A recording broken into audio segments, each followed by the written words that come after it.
Good morning બાળકો. હવે આગળ વધીએ. લાસ્ટમાં આપણે ચર્ચા કરતા હતા બેટરીની. તો ખાસ કરીને બેટરી દ્વારા વ્યય થતો પાવર I સ્ક્વેર R હતો. એ સિવાય પાવરનું સૂત્ર હતું P બરાબર VI. આપણે આજે ચર્ચા કરવાની છે કે ભાઈ પાવર સ્ટેશન થી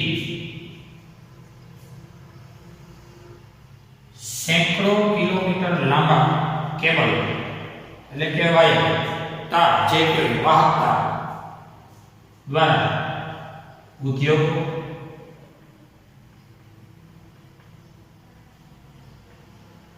એગ્રીકલ્ચર એટલે કે ખેતીવાડી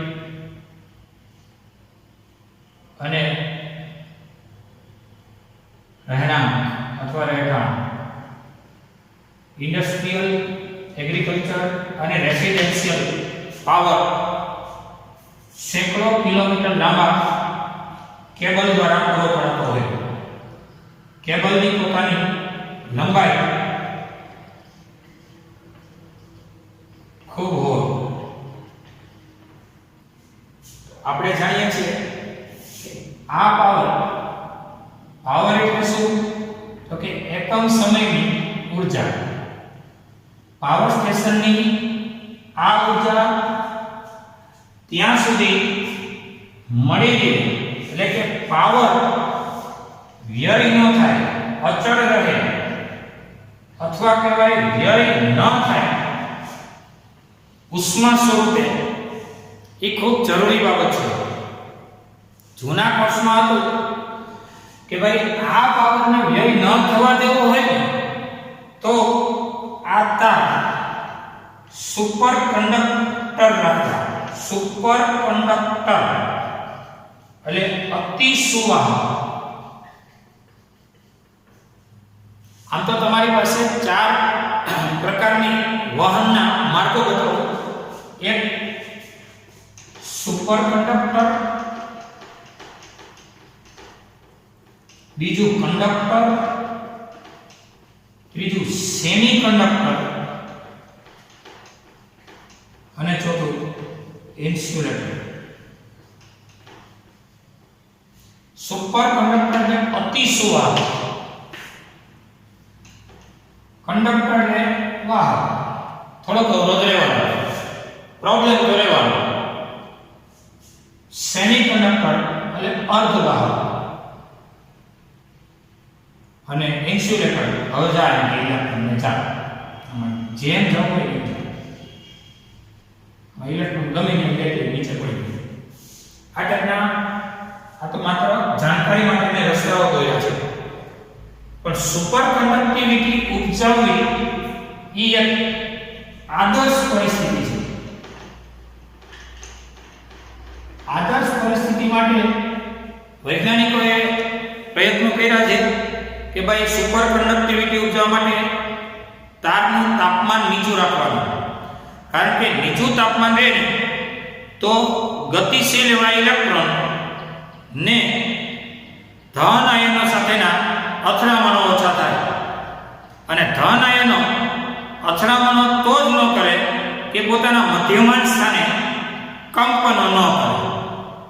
સામાન્ય તાપમાને ધન આયનો વાહક તારમાં તાપમાનને કારણે મધ્યમાન સ્થાને કંપનો તો કરે.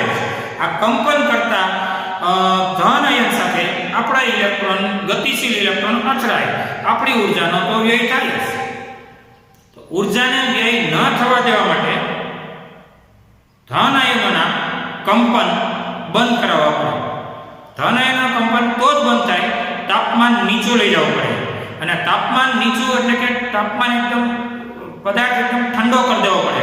એના માટે ફરતો પ્રવાહી હાઇડ્રોજન કે પ્રવાહી હિલિયમ રાખવું પડે તારની ફરતે. અને પ્રવાહી હાઇડ્રોજન કે પ્રવાહી હિલિયમ રાખો તો એ બધું ખર્ચાળ છે અને જે એમ કહી શકાય કે સોના કરતાં ઘણા મણ વધી જાય. આ એક કહેવત મુજબ.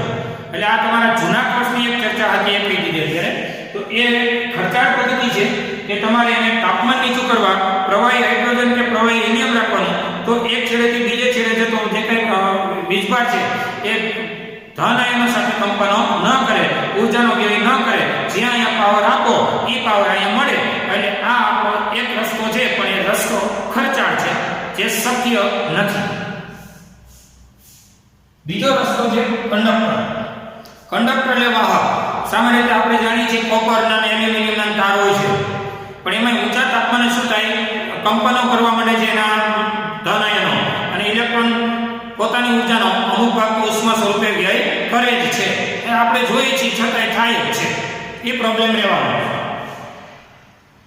સેમિકન્ડક્ટર હાલમાં સારામાં સારું છે, પણ એટલા મોટા વાહક તાર માટે વાપરી શકાતું નથી. સેમિકન્ડક્ટર એલઈડી માં બધે વપરાય છે, એને કહેવાય છે અર્ધવાહક. એ સેમિકન્ડક્ટરના ઊંચા તાપમાને વાહકતા વધી જાય છે. કંડક્ટરમાં સેમિકન્ડક્ટરમાં તાપમાન એ ફેરફાર છે. કંડક્ટરમાં તાપમાન વધે એમ એની વાહકતા છે ઘટી જાય છે. જ્યારે અહીંયા તાપમાન વધે ને એમ એની વાહકતા વધી જાય છે. અહીં તાપમાન વધે એની વાહકતા ઘટવાનું કારણ છે કંપનો વધે છે ધન આયનોના, અને અહીંયા તાપમાન વધે તો વાહકતા વધી જાય છે. એનું કારણ તમને સમજાવું. સેમિકન્ડક્ટરનું એક ઉદાહરણ લો તો સિલિકોન. અન્ય સિલિકોન સાથે ઇલેક્ટ્રોનની ભાગીદારીથી બંધ બનાવે.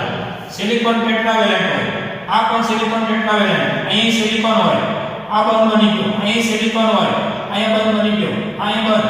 હવે શું થશે તો કે અહીંયા આ સિલિકોનનો આ બંધ એટલે કે બંધમાંનો ઇલેક્ટ્રોન પણ વહનમાં મદદ કરશે. તાપમાન વધે, જો તાપમાન વધે એટલે બંધમાં ભંગાણ સર્જાય, બંધ ભાંગે, અને બંધ ભાંગે એટલે બંધનો ઇલેક્ટ્રોન પણ વહનમાં મદદ કરે, અને પરિણામે વિદ્યુત પ્રવાહનું મૂલ્ય વધે. આ ફાયદો છે. તાપમાન વધે એટલે વાહકતા વધે.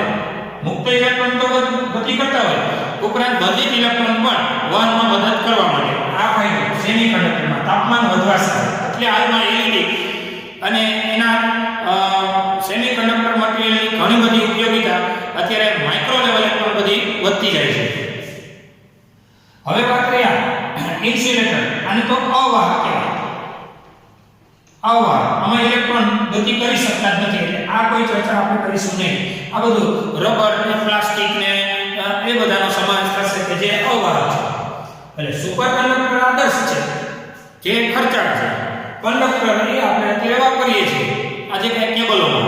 એટલે જે કઈ કેબલોમાં આ બધું પાવર સ્ટેશનમાંથી ઉત્પન્ન થયેલો પાવર વ્યય ન થાય એ કાળજી રાખવી પડે. પાવર વ્યય તો થવાનો આપણે જાણીએ છીએ. કા તો કે લંબાઈ રહેવાની, લંબાઈ તો રહેવાની, જે લંબાઈ ઘટાડો. આ કેબલની લંબાઈ ક્યારે ઘટે તો ઉદ્યોગો, ખેતીવાડી, રહેઠાણ બધું આપણે લઈને અહીંયા પાવર સ્ટેશને વહી જાય. તો હવે એવું તો શક્ય નથી. એટલે લંબાઈ તો કેવું રહેવાની, તો લંબાઈ રહેવાની, તો અવરોધ કેવું રહેવાનું. તમે જાણો છો આ છે. હવે અવરોધ રહેવાનો તો પ્રોબ્લેમેટિકલી છે કે અવરોધને રહેવાને કારણે I2R મુજબ પાવર વ્યય તો થવાનો. પાવર વ્યય તો થવાનો જો I2R. હવે આપણે જાણીએ છીએ કે પાવર સ્ટેશન થી સેંકડો કિલોમીટર, 2, 5, 10, 50 ઘણા કિલોમીટર લાંબા કેબલ દ્વારા આ પાવર પૂરો પડાતો હોય છે. ઇન્ડસ્ટ્રીયલ એરિયામાં કે એગ્રીકલ્ચરમાં કે રેસિડેન્સમાં કે એ વિભાગોમાં, બરોબર. તો આ લંબાઈ તો બંધ કરી શકાય એમ નથી. લંબાઈ વધવાને કારણે અવરોધ રહેવાનો. I2R મુજબ જો R રહેવાનો તો પાવર વ્યય થવાનો. આ વ્યય પાવર કહેવાય. અને પાવર વ્યય થવાનો તો આપણે કહીએ કે અહીંયા મોકલી છે, અહીંયા મળતો નથી, તો આ પ્રોબ્લેમ રહેવાનો. હવે આ પ્રોબ્લેમ ન થાય એના માટે શું કરવું? એના માટે જોઈએ તો એના માટે પાવરને વ્યય થતો બચાવવો છે, એટલે કે વેડફાતો બચાવવો છે. એટલે પાવર નો વ્યય ઘટાડવા માટે અવરોધને મનાવવા કે અવરોધ કે હું તો સમજવાનો નથી, તો પ્રવાહને કે તું સમજી જા, તું તો ઘટ, કારણ કે આ બેનો ગુણાકાર ઘટે ને તો પાવર ઘટે. તો પ્રવાહ ઘટે ક્યારે? જોઈ લો સમીકરણ 1 પરથી. પ્રવાહ ક્યારે ઘટે તો કે તમે જાણો છો પ્રવાહ I બરાબર P by V ને I કહેવાય. P by V તો I કહેવાય. હવે પ્રવાહ ઘટે તો વોલ્ટેજ કે હું તો વધવાનો, એટલે વધુ વોલ્ટેજ એને મોકલવા પડે, અને વધુ વોલ્ટેજ મોકલો ને તો એ પાછા અહીંયા ક્યાંય છેડાવો ગયો તો એ વધુ વોલ્ટેજ એ પ્રાપ્તિ સ્થાને આવી ન હોય, વળી પાછા વોલ્ટેજને લો કરવા પડે, અને એના માટે ટ્રાન્સફોર્મર લગાવવા પડે. અને ટ્રાન્સફોર્મર એ આપણે એક નવા જ ચેપ્ટરમાં ભણીશું, હજી વાર છે. તો એ ટ્રાન્સફોર્મર ફરી પાછા આપણા 230 થી 440 વોલ્ટેજ એ સેટ કરી આવે, એને ટ્રાન્સફોર્મર કહેવાય. આપણી જરૂરિયાત મુજબ એ ટ્રાન્સફર કરીએ કે એટલા વોલ્ટેજ આપણને આપી દે કે જે આપણી વીજ પુરવઠાની આપણા વપરાશની જરૂરિયાત હોય. હવે પ્રોબ્લેમ નું સોલ્યુશન થોડુંક થતું એવું લાગે છે. એકવાર કરી અહીંથી મોકલેલો પાવર અહીં સુધી 100% પહોંચાડવો હોય તો અતિસુવાહકતા વાપરો. અતિસુવાહકતામાં તારની ફરતે પ્રવાહી હિલિયમ ને પ્રવાહી હાઇડ્રોજન રાખો, એટલે તાર ઠંડો રહે, એટલે ઇલેક્ટ્રોન ગતિ કરે ને એ ગતિશીલ ઇલેક્ટ્રોન ધન આયનો સાથે અથડામણ ન અનુભવે, અને પરિણામે ઇલેક્ટ્રોનો એ પોતાની ઊર્જાને વ્યય ન કરે. આ પદ્ધતિ ખર્ચાળ છે, આ પ્લાન કેન્સલ. તો બીજો પ્લાન, તો કંડક્ટર મટીરીયલ આલે છે કે આ એ તો આવશે ને, બીજું શું કરવું? તો લંબાઈ, તો કે લંબાઈ તો રહેવાની છે, લંબાઈ રહેવાનો તો અવરોધ રહેવાનો, અવરોધ રહેવાનો તો આ બેનો ગુણાકાર મુજબ પાવર વ્યય થવાનો. તો વ્યય થાય ને થાય, આ આપણે એને બંધ નહીં કરી શકીએ પણ ઘટાડી શકીએ. તો પાવર વ્યય થતો ઓછો કરવા માટે I2R સૂત્ર મુજબ R ઓછો થાય એમ નથી, તો I ઓછો કરવાનો, અને I ઓછો કરવા V વધારવાનો, અભ્યાસ કરી લેશું. જે I ઘટે તો V વધે, અને V વધે તો આ વધુ વોલ્ટેજ વાળા જે કંઈ વોલ્ટેજ લાઈન છે એને લો વોલ્ટેજમાં કન્વર્ટ કરી અને પછી જરૂરિયાત મુજબ આપવાની. અને આ ઉપકરણનું નામ છે ટ્રાન્સફોર્મર.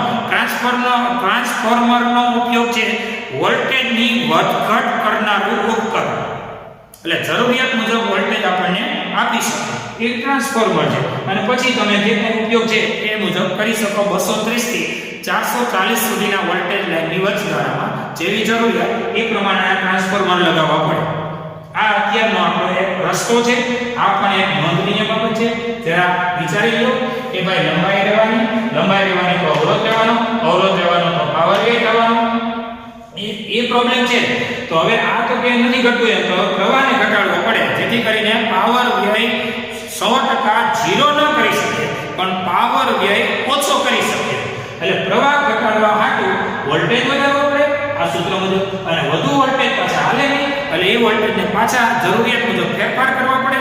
અને આ ઉપકરણનું નામ છે ટ્રાન્સફોર્મર. એ ટ્રાન્સફોર્મર લગાવી અને જરૂરિયાત મુજબ આપણે એને વપરાશ કરી શકીએ. અહીંયા સુધી જોઈ લો.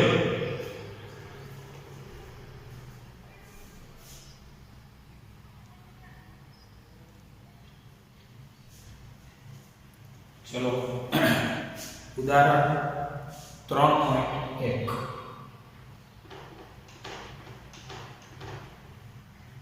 તમને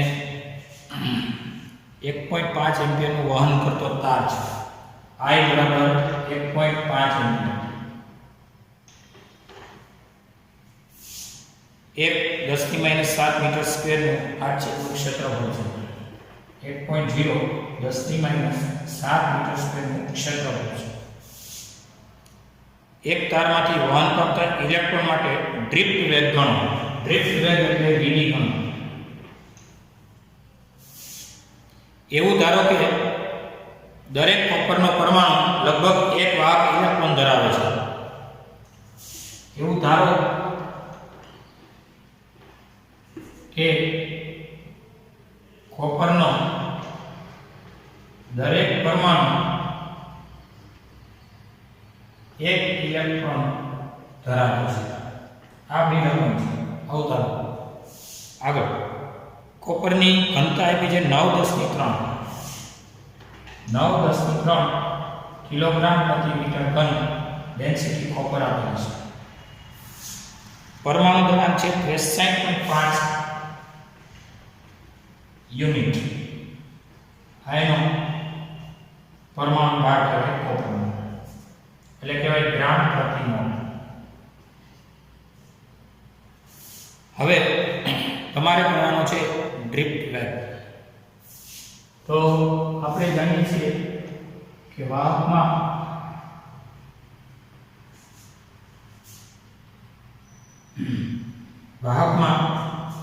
ગતિશીલ એવો ઇલેક્ટ્રોન એ ડ્રિફ્ટ અનુભવે છે. તો આવા વાહકમાં ઇલેક્ટ્રોનનો ડ્રિફ્ટ વેગ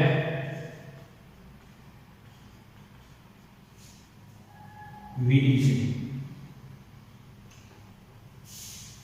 બીજું આપણે એ પણ જાણીએ છીએ કે જે બરાબર આપણે જાણીએ છીએ સૂત્ર જાણીએ છીએ યાદ કરો, જે બરાબર NeVd. જે બરાબર કોની Vd? NeVd. જે પ્રવાહ ઘનતા છે એ સંખ્યા ઘનતા છે, સ્મોલ ઇલેક્ટ્રોનનો વિસ્તાર છે, Vd એ ડ્રિફ્ટ વેગ છે. અને જે એટલે I/A,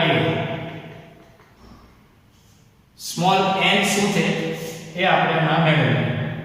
E ઇલેક્ટ્રોનનો વિસ્તાર અને Vd એ આપણો ડ્રિફ્ટ વેગ જે સૂત્રનો કરતા બનશે. પ્રવાહ અને આચ્છાદિત ક્ષેત્રફળ જાણીએ છીએ.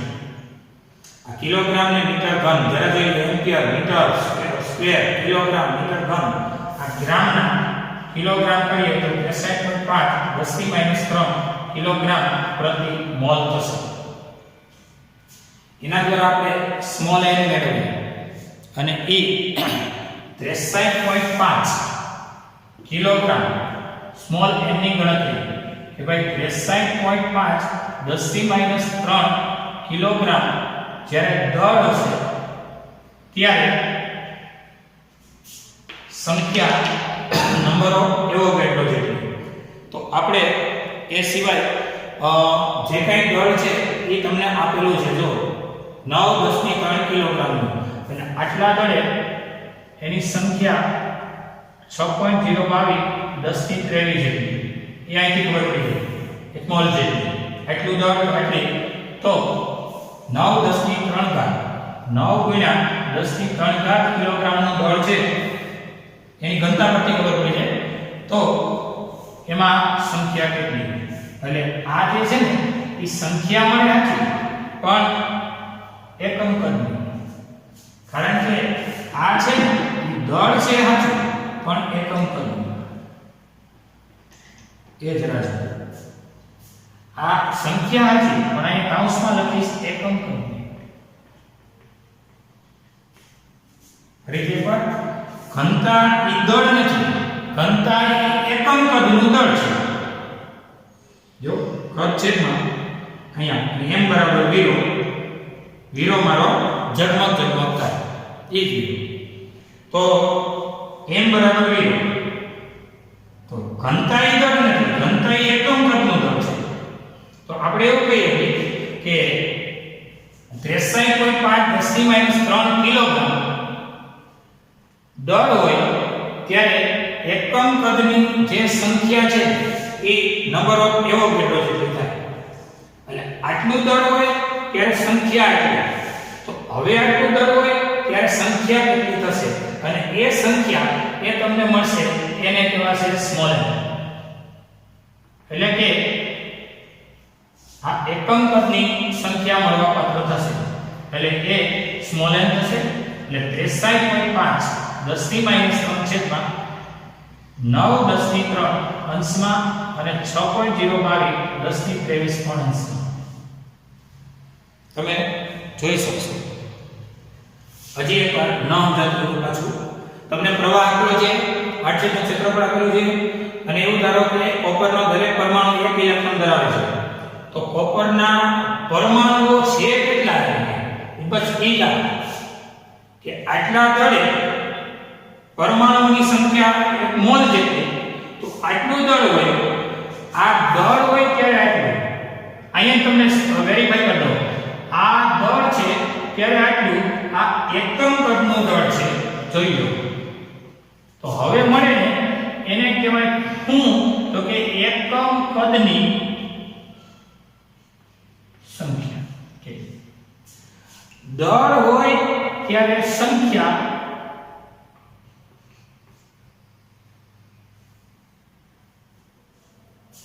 જે તમને દળ આપ્યું છે ત્યારે સંખ્યા એક મોલ જેટલી, તો એકમ કદનું દળ છે તો એકમ કદની સંખ્યા કેટલી? સમજાય છે?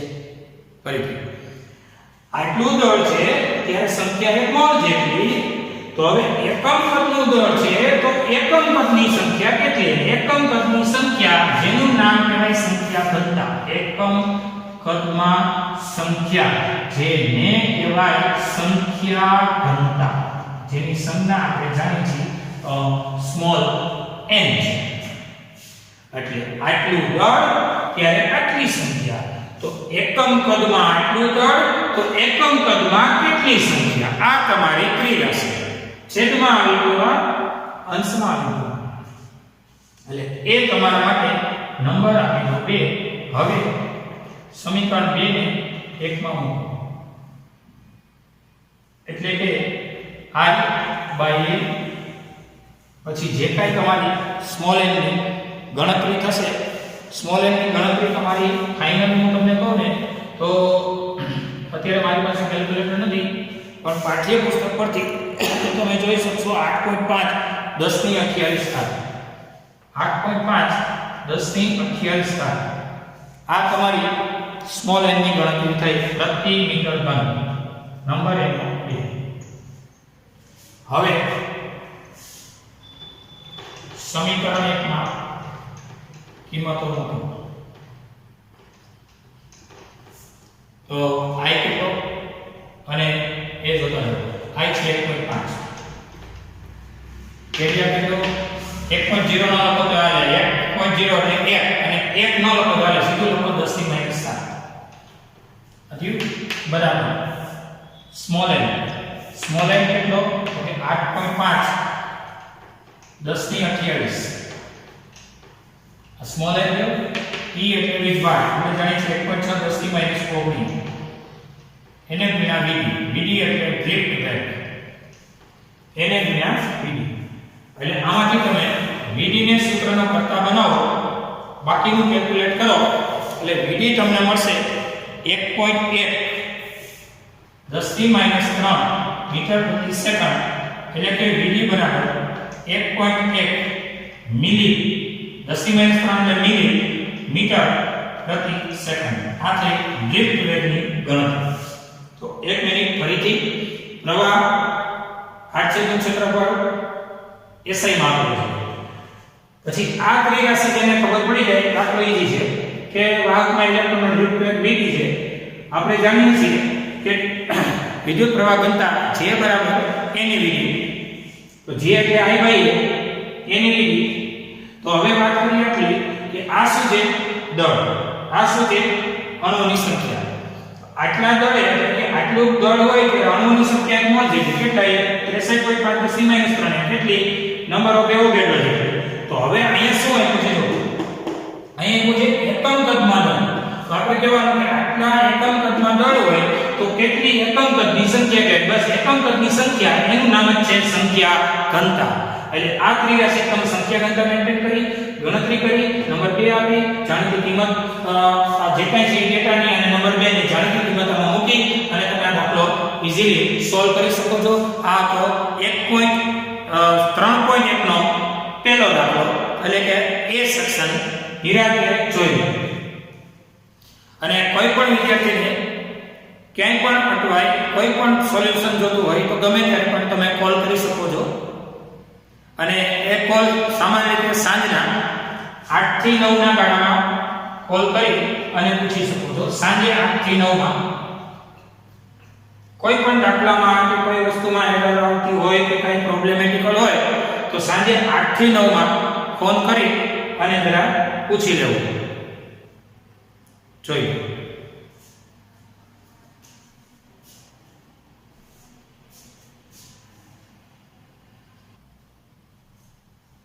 ચલો ઉદાહરણ 2 માં ઉદાહરણ 3.1 નો એ પાર્ટ આપણે ભણ્યા છે. બી અને સી ની ચર્ચા હજી બાકી છે, જે આપણે કરશું. ઉદાહરણ 1 માં બી પાર્ટમાં 2 ઓપ્શનો છે 1 2, એની ચર્ચા આપણે કરીશું. અત્યારે 3.2 નો એ થિયરિટિકલ છે. એ કે ઇલેક્ટ્રોનની દીપ્ત ઝડપ એમ્પિયરના ગાળામાંના પ્રવાહો મિલીમીટર પ્રતિ સેકન્ડ જેટલો હોવાનો અંદાજ છે. પરિપથને બંધ કરવા છતાંય તત્ક્ષણ પ્રવાહનું નિર્માણ કેવી રીતે થાય છે? એનો જવાબ તમારે આપવાનો.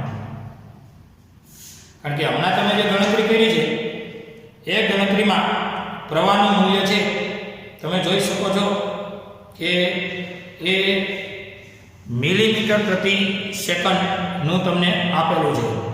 મિલીમીટર પ્રતિ સેકન્ડ ક્યાં આપેલું છે? તો કે 1.5 એમ્પિયરનો પ્રવાહ છે અને ડ્રિફ્ટ વેગ તમારી ગણતરીને અંતે ઉદાહરણ 3.1 પરથી ડ્રિફ્ટ વેગ 1.1 મિલીમીટર પ્રતિ સેકન્ડ જોવા મળ્યો છે. અને આ 1.1 મિલીમીટર પ્રતિ સેકન્ડ એટલે કે મિલીમીટર પ્રતિ સેકન્ડના ક્રમનો ડ્રિફ્ટ વેગ ધરાવે છે. તો પરિપથને બંધ કરો. પ્રશ્ન એ છે કે પરિપથને બંધ કરો એટલે કે બેટરીને સ્વિચ ઓફ કરો, છતાં પ્રવાહનું મૂલ્ય,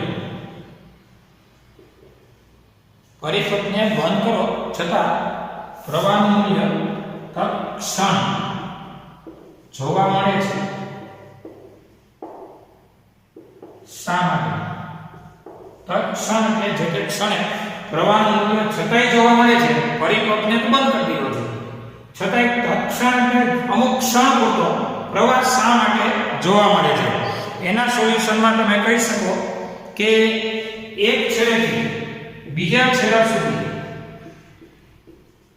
ડ્રિફ્ટ ગતિ અનુભવતો ઇલેક્ટ્રોન, કેવી ગતિ? ડ્રિફ્ટ ગતિ એટલે ખસડાઈને સ્થાનાંતરિત થતો ઇલેક્ટ્રોન જ્યારે પરિપથને બંધ કરો ત્યાં સુધીમાં એ એના સ્થિત મૂલ્ય સુધી પહોંચતા વાર લાગે છે. ડ્રિફ્ટ ગતિ કરતા ઇલેક્ટ્રોનને પોતાના સ્થિત મૂલ્ય સુધી પહોંચતા ક્ષણિક વાર લાગે છે. બસ આ એનું કારણ છે કે ભાઈ એમાં 1 સેકન્ડમાં 1.1 મિલીમીટરનું સ્થાનાંતર લાગે છે વેગ પરથી કઈ રીતે. તો પરિપથને બંધ કરી દો છો. આ છે પરિપથ, આ એની સ્વિચ. આ સ્વિચ ઓફ કરી દો છો, છતાંય ક્ષણિક પ્રવાહ જોવા મળે છે. એનું કારણ શું? એનું કારણ એ કે ડ્રિફ્ટ ગતિ કરતો ઇલેક્ટ્રોનને પોતાના સ્ટેબલ એવા મૂલ્ય સુધી પહોંચતા ક્ષણ પૂરતી રાહ જોવી પડે છે. અને રાહ જોવી પડે છે એનું કારણ છે એ ગતિ કરે છે ને એ ડ્રિફ્ટ ગતિ છે. માત્ર ને માત્ર રેખીય ગતિ હોત ને તો પ્રવેગિત થઈ જાય, કારણ કે સમય સાથે વેગમાં વધારો થાય. આ પ્રવેગિત નથી થતું એનું કારણ છે પ્રવેગિત થાય ને ત્યાં તો સીધો ધન આયન આવી જાય છે. પ્રવેગિત થાય ને ધન આયન આવે. આવા જથ્થાબંધ ઇલેક્ટ્રોનો એક સાથે આટલા વેગથી, આની નજીકના વેગથી, નહીં નિયર ઇક્વલ આટલું ગણો તો અહીંયા સુધી પહોંચવા માટે એને સ્ટેબિલિટી પ્રાપ્ત કરવા માટે એટલે કે આટલા વેગથી ગતિ કરતા ઇલેક્ટ્રોન માટે પ્રવેગ એક માત્ર અથડામણ ન અનુભવે ત્યાં સુધી છે, પણ એનું સ્થિત મૂલ્ય સુધી પહોંચતા ક્ષણિક એવું એ રાહ જોવી પડે છે, પછી એ સ્થિર થઈ શકે છે. સ્વિચ ઓફ કરતા બંધ થતો નથી. કારણ છે ડ્રિફ્ટ ગતિ. ડ્રિફ્ટ ગતિ અને ગતિમાં ફેર. ગતિ કરતા પદાર્થ માટે પ્રવેગિકના એવા સમીકરણો વિચારી શકાય અને આમાં છે ને ડ્રિફ્ટ ગતિમાં એ દરેકને સ્ટેબલ થવું એ થોડી રાહ જોવી પડે છે. જોઈએ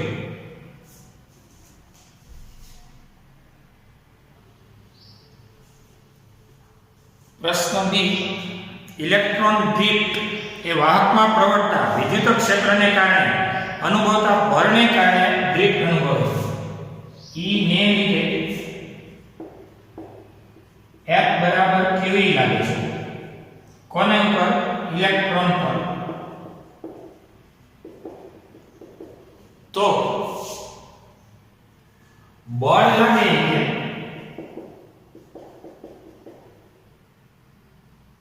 તો શા માટે ઇલેક્ટ્રોન પ્રવેગિત થતો નથી શા માટે પ્રવેગિત થતો નથી અને એટલે કે શા માટે તેની અચળ ઝડપ vd 1.1 મિલીમીટર પ્રતિ સેકન્ડ ની આપણે જે ગણતરી કરી એની નજીકની શા માટે અચળ એવી ઝડપ જોવા મળે છે તો આપણે તો એવું ભણી ગયા છે કેમિસ્ટ્રીમાં કે દળ ધારી હોય એની પર બળ લાગે એટલે 1 બરાબર ma મુજબ પ્રવેગિત થઈ જાય અહીંયા વીજ ભારિત છે એની પર બળ લાગે તો 1 બરાબર QE મુજબ 1 બરાબર QE મુજબ એ વિદ્યુત ક્ષેત્રને કારણે બળ અનુભવે અને બળ અનુભવે તો એમાં પ્રવેગ આવે તો શા માટે આ પ્રવેગિત નથી થતો એના શક્ય કારણનો તમારે જવાબ આપવાનો છે કે ઇલેક્ટ્રોન આવા વાહક ખંડમાંથી ઇલેક્ટ્રોન ગતિ કરી અને ધન આયન સાથે અથડામણ ન અનુભવે ત્યાં સુધી માં પ્રવેગિત થાય છે પણ આ પ્રવેગ માટેનો આ જે ગાળો છે ને એ ખૂબ નાના અંતર પૂરતો હોય છે અને એ લગભગ એંગસ્ટ્રોમના ક્રમનો હોય છે તો અહીંથી અહીંયા સુધીમાં એક ક્ષણિક પ્રવેગિત થઈ જાય છે પછી પાછો એન્ટ્રી અથડે પાછો અહીંયા આવે આ ઇલેક્ટ્રોન પાછો અહીંયા આવે ત્યારે પાછો ક્ષણિક પ્રવેગિત થઈ જાય છે એટલે અહીંયા સુધીમાં અને અહીંયા સુધીમાં એ વેગ અને આ વેગ એ ડ્રિફ્ટિંગ થતો એ સરેરાશ રીતે આટલો એવો ડ્રિફ્ટ વેગ જોવા મળે છે પ્રવેગિત થતો નથી એનું એક બીજું ઉદાહરણ આપી શકાય કે તમે કોઈ વ્યક્તિને આવા પગથિયા પર ચડતા જોયા હોય તો એક પગથિયા પરથી બીજા પગથિયા પર જઈને ત્યાં સુધી પ્રવેગિત કહેવાય બીજા પરથી ત્રીજા પર જઈને ત્યાં સુધી પ્રવેગિત કહેવાય પણ તમે દૂરથી જોશો ને દૂરથી તો તમને આ વ્યક્તિ એ અચળ વેગે જતો દેખાશે એટલે આપણે અહીંયા ઇલેક્ટ્રોન તો નરી આંખે જોવાના નથી આ બધી પ્રક્રિયા સંકીર્ણ છે છતાં આપણે એવું કીધું છે બે પ્રશ્નની અંદર કે ઇલેક્ટ્રિક ફિલ્ડને કારણે ફોર્સ લાગે તો પ્રવેગિત કેમ થતા ભાઈ તો કહી દેવાનું પ્રવેગિત થાય છે પણ ઇલેક્ટ્રોન પાડોશના ધન આયન સાથે અથડામણ કરીને ત્યાં સુધી પ્રવેગિત થાય છે જવાબમાં એવું લખ્યું છે જોઈ શકો છો કે ધન આયન સાથે અથડામણ ન અનુભવે ત્યાં સુધી પ્રવેગિત થાય છે પછી એની ડ્રિફ્ટ ઝડપ છે એ પ્રવેગિત દરમિયાન એની ઝડપ અચળ રાખતો નથી પણ એ બધું આમનામ દરેક વખતે થયા કરે છે એટલે એની સરેરાશ ડ્રિફ્ટ ઝડપને ધ્યાનમાં લઈશું આ ડ્રિફ્ટ ઝડપને આપણે કહીશું સરેરાશ ડ્રિફ્ટ ઝડપ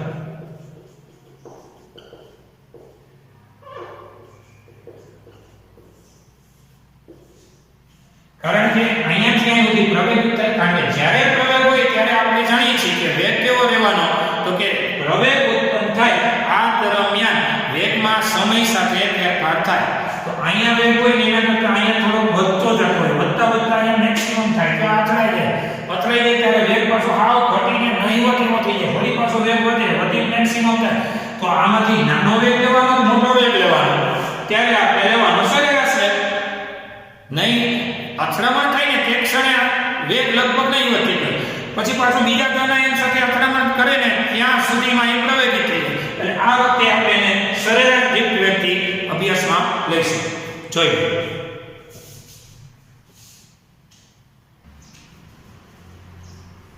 ચલો સી પ્રશ્ન આપણે એવું કહે છે કે ઇલેક્ટ્રોનની ડ્રિફ્ટ ઝડપ નાની છે ઘણી નાની છે અને વીજભારનું મૂલ્ય પણ નાનું છે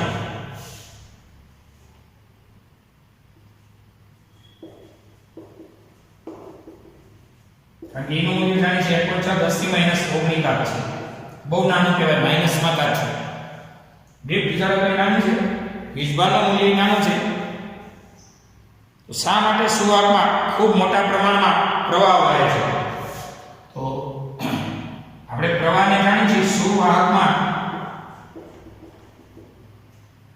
આ બંને નાના હોવા છતાં સુવાહકમાં શા માટે મોટા પ્રમાણમાં પ્રવાહ વહે? આ આપણો સવાલ છે. આપણે એને આન્સર સ્વરૂપે કહીએ કે આપણે જાણીએ છીએ J બરાબર NVD. આપણે જાણીએ છીએ J બરાબર NVD. તેથી J બરાબર I by A અને NVD. તો પછી I બરાબર NE VD into A. તો મોટા મૂલ્યના પ્રવાહ વહેવા માટે આ તો નાનું છે, ભાઈ ડ્રીપ વેગ નાનો છે. હવે આ છે તો આપણે જેવો સુવાહક રાખવો એવો રાખી શકીએ, પણ ખાસ તો એક મૂલ્ય બહુ પ્રચંડ છે અને એનો આન્સર સ્વરૂપે તમે કહીએ તો પ્રચંડ સંખ્યા ઘનતા છે. સુવાહક એટલે કે કોપરમાં સામાન્ય રીતે પ્રચંડ સંખ્યા ઘનતા 10⁻29 ઘાત જેટલી હોય છે. સંખ્યા ઘનતા સ્મોલ n બરાબર 10⁻29 પ્રતિ મીટર ઘનની હોય છે. 10⁻29 પ્રતિ મીટર ઘનની સંખ્યા ઘનતા લગભગ હોય છે. અહીંયા નિયર પર રાખી 29 ઘાત છે. આપણો સવાલ એ છે કે ડ્રીપ વેગ એ નાની, કઈ વાંધો નહીં, નાની આ નાની છે, વીજભાર મૂલ્ય એ નાનું છે. તો શા માટે પ્રવાહ ખૂબ મોટો મૂલ્ય મળે છે? એના માટે જવાબદાર છે સ્મોલ n. એ નહીં, એ તો આપણે ઈચ્છા મુજબ રાખી શકીએ. આ છે વાહકતાનો નાનો રાખવો કે મોટો રાખવો એ નહીં, પણ સ્મોલ n જ પ્રચંડ છે, પરિણામે પ્રવાહ ખૂબ વધુ જોવા મળે છે. એટલે વધુ પ્રવાહ હોવા માટે જવાબદાર છે પ્રચંડ એટલે કે ખૂબ મોટા મૂલ્યની સંખ્યા ઘનતા. આ પણ એક સવાલ છે, જોઈએ.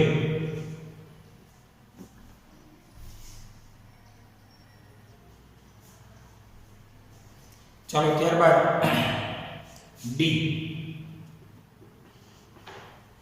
એવું કીધું છે કે ભાઈ ધાતુમાં ઇલેક્ટ્રોન નીચેથી ઊંચા સ્થિતિમાન પર ડ્રિફ્ટ થાય તો શું એનો અર્થ એવો થાય કે ધાતુમાં રહેલા બધા જ મુક્ત ઇલેક્ટ્રોન એક જ દિશામાં ગતિ કરે? આપણે કહીએ કે ના, ધાતુમાં બધા જ ઇલેક્ટ્રોન એક જ દિશામાં ગતિ કરતા નથી. તો ક્યાં ગતિ કરે છે? તો કે બાહ્ય E એટલે કે વિદ્યુત ક્ષેત્રને લીધે બાહ્ય ઇલેક્ટ્રિક ફિલ્ડને લીધે E વેક્ટરની વિરુદ્ધ દિશામાં ડ્રિફ્ટ સાથે અસ્તવ્યસ્ત, જો એક દિશામાં મેં ના પડે. પ્રશ્ન એ છે કે ભાઈ ધાતુમાં બધા જ ઇલેક્ટ્રોન એક દિશામાં ગતિ કેમ નથી કરતા? તો કે બાહ્ય ક્ષેત્ર લાગે, સાથે સાથે ડ્રિફ્ટ ચાલુ હોય, એટલે કે અથડામણ થતી હોય દરેક દિશાઓમાંની, અને અસ્તવ્યસ્ત દિશામાં છતાં વેગ સાથે સંપાત થતી દિશામાં ગતિ કરે. એ કે કઈ સમજાણું નહીં, વેગ સાથે સંપાત થતી એટલે. તો કે ભાઈ આ જે કઈ ઇલેક્ટ્રોન આ ધાતુ સુવાહક છે, ક્ષેત્ર આમ લગેલું છે, બાહ્ય ઇલેક્ટ્રોન આમ આવે છે, આ ઇલેક્ટ્રોનો અસ્તવ્યસ્ત કરે તો કામ જાય, ન્યા અથડાય, પાછા આમ આવે, અથડાય, પણ બધાનો એક જ માર્ગ છે, નામ જવું. બધા સ્પષ્ટ ક્લિયર માર્ગે આમ નથી જતા, બધા કોક આમ તેમ માટે ફરી છેલ્લે આવે છે કામ, અમુક આમ તમારે ગમે તે છેલ્લે આવે છે કાંઈ, અને એને કહેવાય વેગ સાથે સંપાત થતી દિશામાં અસ્તવ્યસ્ત ચાલુ રાખે. પણ વેગ સાથે સંપાત, એનો છેલ્લો પ્લાન જે છે એ બોલાય નહીં, કે જવાનું જ ક્યાં એ બોલાય નહીં, કારણ કે બાહ્ય ક્ષેત્ર દ્વારા એક બરાબર ક્યુ મુજબ બળ તો ચાલુ રહેવાનું, અને વેગ સાથે સંપાત થતી દિશામાં છેલ્લે નીકળી જાય છે. આ વાત છે. એટલે એક જ દિશામાં બધા ઇલેક્ટ્રોનો જાય આવું હોતું નથી. જોઈએ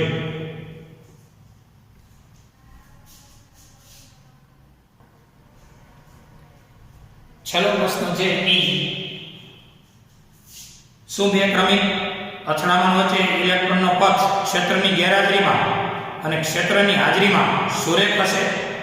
તો કહી દેવાનું કે બે ક્રમિક અથડામણ વચ્ચેનો પથ આ ઇલેક્ટ્રોન ધન આયન સાથે અથડાય છે એ વખતે ઇલેક્ટ્રિક ફિલ્ડ ન હોય ત્યારે પણ સુરેખ હોય અને ઇલેક્ટ્રિક ફિલ્ડ હાજર હોય ને ત્યારે ઇલેક્ટ્રોન ધન આયન સાથે અથડામણ અનુભવે ને ત્યારે પથ સહેજ વક્ર હોય.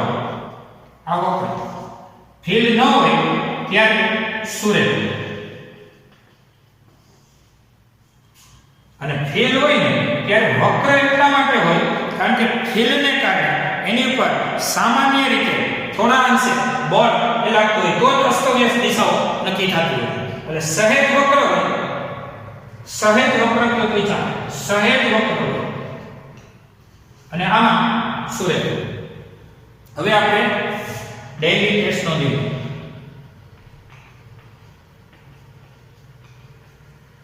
એમાં ઉદાહરણ 3.1a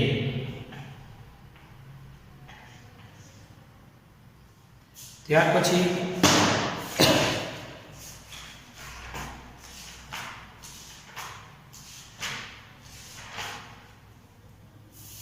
વિદ્યુત ઊર્જા અને પાવર સવિસ્તાર સમજાવો.